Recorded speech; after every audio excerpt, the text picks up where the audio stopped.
We're back live in Orlando with our continuing coverage of the worst terror attack on U.S. soil since 9/11. And today, in dueling speeches, both Donald Trump and Secretary Hillary Clinton traded blows on guns and terror.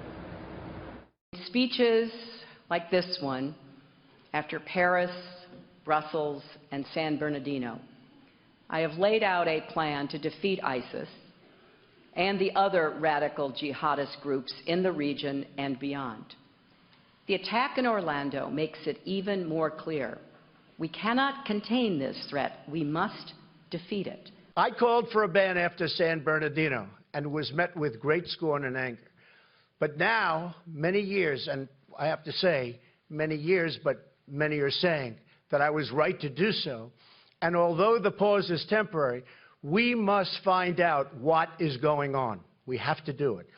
It will be lifted, this ban, when and as a nation we're in a position to properly and perfectly screen these people coming into our country. When I'm elected, I will suspend immigration from areas of the world where there is a proven history of terrorism against the United States, Europe, or our allies, until we fully understand how to end these threats. I refuse to allow America to become a place where gay people, Christian people, Jewish people are targets of persecution and intimidation by radical Islamic preachers of hate and violence.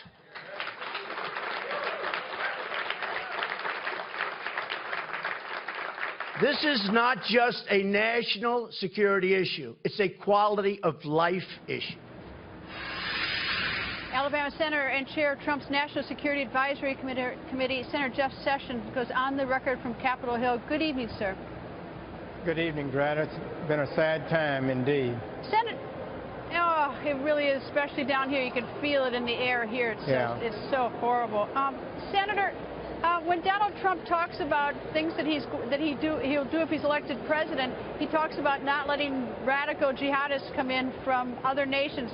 This killer here was an American. He was born here. This is Islamic extremism is here. How would he deal with that, and what would you recommend him to do? Well, you know, Donald Trump said it's an importing of an ideology that's not native-born that caused this, but his father was clearly an extremist, a Taliban member, and that you properly done, he wouldn't have been admitted, I think. So we can protect the United States in many ways by a much more aggressive enforcement. In fact, the Immigration and Nationality Act explicitly states that the president may prohibit the entry into the United States of any person or class of persons he believes is a detriment to the United States. So I think he would clearly have that power, and it's time to really use it to more effectively protect us. But here's the problem with this killer, is that no wall would have prevented him from getting his ideology. He got it on the Internet. The Internet knows no walls. He got it reading things online. I know he traveled to Saudi Arabia 2 times. I don't know what he did there. But he got radicalized, according to Catherine Herridge, reading things on the Internet. So what are you going to do about that? Well, we've got to be careful about this. We've got to challenge our Muslim friends to be more aggressive about this. For example, I remember distinctly in the civil rights days that major TV networks would go up to church leaders and preachers and ask, can an African American worship in your church? And demand an answer. We need to have all our Muslim friends condemn this kind of behavior, and I think it's appropriate to ask it. But yes, all of the people that are committing terrorism, Greta, are not children of immigrants, but many of them are indeed immigrants themselves. And so we definitely have this problem that's got to be confronted.